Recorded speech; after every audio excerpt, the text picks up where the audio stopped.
Shortly after finding my wife in flagrante delicto, I, Fyodor Fyodorovich Tsigayev, was standing in Schmuck's, the gunsmith's, selecting a suitable revolver. My countenance expressed wrath, grief, and unalterable determination. I was thinking, I know what I must do. The sanctities of the home are outraged, honor is trampled in the mud, vice is triumphant, and therefore as a citizen and a man of honor I must be their avenger. First I will kill her and her lover, and then myself. I had not yet chosen a revolver or killed anyone, but already in my imagination I saw 3 blood-stained corpses, broken skulls, brains oozing from them, the commotion, the crowd of gaping spectators, the post-mortem. With the malignant joy of an insulted man, I pictured the horror of the relations and the public, the agony of the traitress, and was mentally reading leading articles on the destruction of the traditions of the home. The shopman, a sprightly little Frenchified figure with rounded belly and white waistcoat, displayed the revolvers, and smiling respectfully and scraping with his little feet, observed, "I would advise you, monsieur, to take this superb revolver, the Smith & Wesson pattern. The last word in the science of firearms. Triple action with ejector. Kills at 600 paces. Central sight. Let me draw your attention, monsieur, to the beauty of the finish. The most fashionable system, monsieur. We sell a dozen every day for burglars, wolves, and lovers. Very correct and very powerful. Hits at a great distance and kills wife and lover with 1 bullet. As for suicide, monsieur, I don't know a better pattern." He pulled and cocked the trigger, breathed on the barrel, took aim, and affected to be breathless with delight. Looking at his ecstatic countenance, one might have supposed that he would readily have put a bullet through his brains if he had only possessed a revolver of such a superb pattern as a Smith Wesson. "At what price?" I asked. 45 roubles, monsieur." I told him that was too dear for me.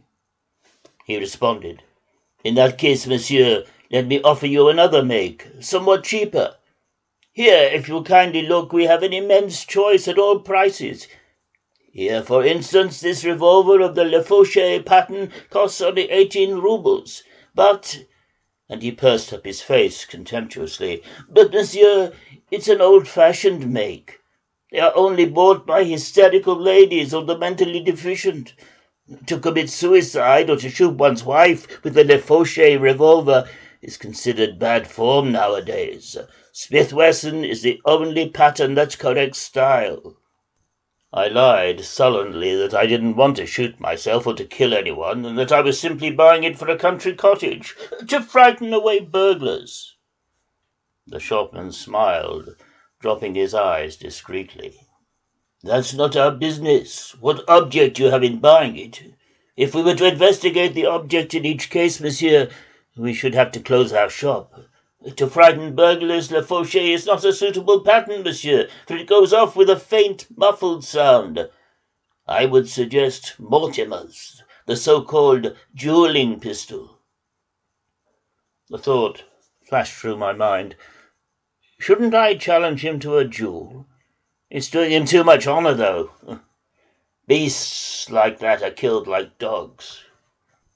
The shopman, swaying gracefully and tripping to and fro on his little feet, still smiling and chattering, displayed before me a heap of revolvers. The most inviting and impressive of all were the Smith & Wessons. I picked up a pistol of that pattern, gazed blankly at it, and sank into brooding. My imagination pictured how I would blow out their brains, how blood would flow in streams over the rug and the parquet, how the traitress's legs would twitch in her last agony. But that was not enough for my indignant soul. The picture of blood, wailing, and horror did not satisfy me. I had to think of something more terrible. "I know. I'll kill myself and him," I thought, "but I'll leave her alive.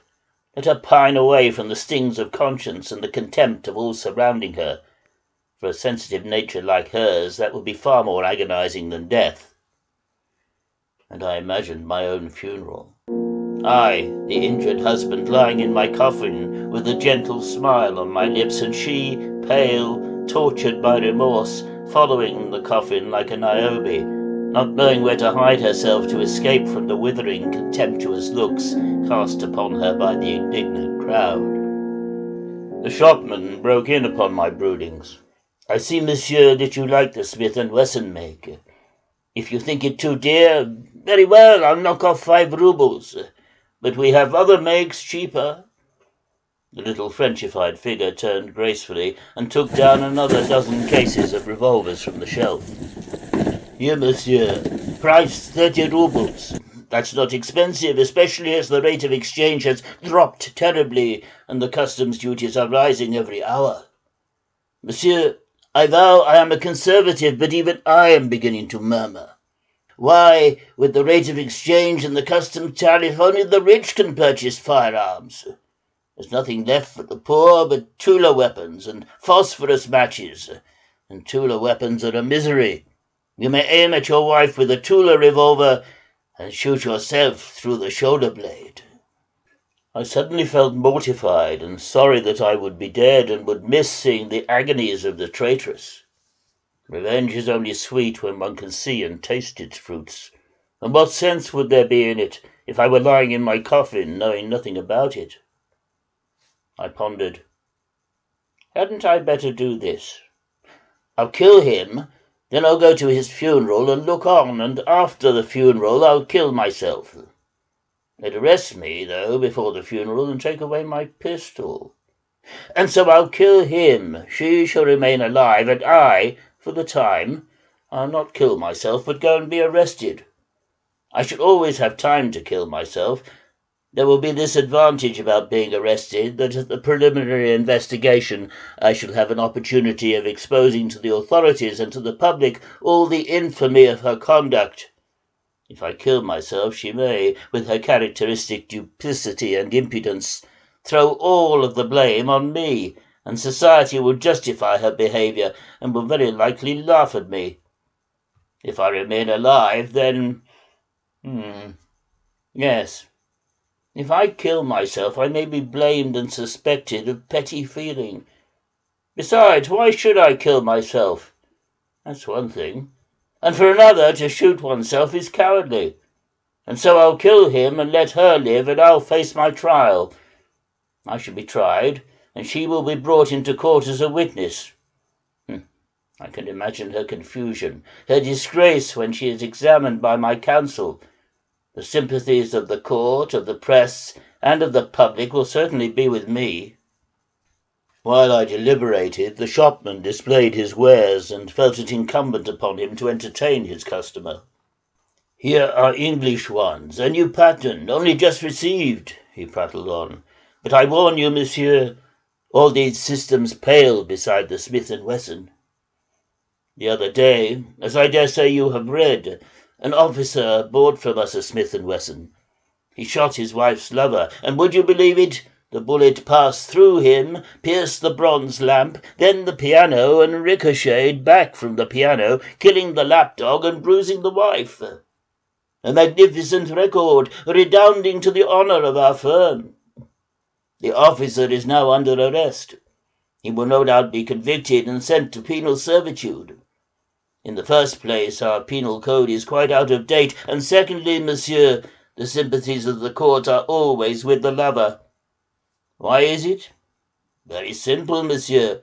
The judges and the jury and the prosecutor and the counsel for the defence are all living with other men's wives, and it'll add to their comfort that there will be one husband the less in Russia. Society would be pleased if the government were to send all the husbands to Sahalin. Oh, monsieur, you don't know how it excites my indignation to see the corruption of morals nowadays. To love other men's wives is as much the regular thing today as to smoke other men's cigarettes and to read other men's books. Every year our trade gets worse and worse. It doesn't mean that wives are more faithful, but that husbands resign themselves to their position and are afraid of the law and penal servitude." He looked round and whispered, "And whose fault is it, monsieur?" "The government's." I thought, There's no sense in going to Sakhalin for the sake of a pig like that. If I go to penal servitude, it will only serve my wife an opportunity of marrying again and deceiving a second husband. She would triumph. And so I will leave her alive. I won't kill myself. Him I won't kill either. I must think of something more sensible and more effective.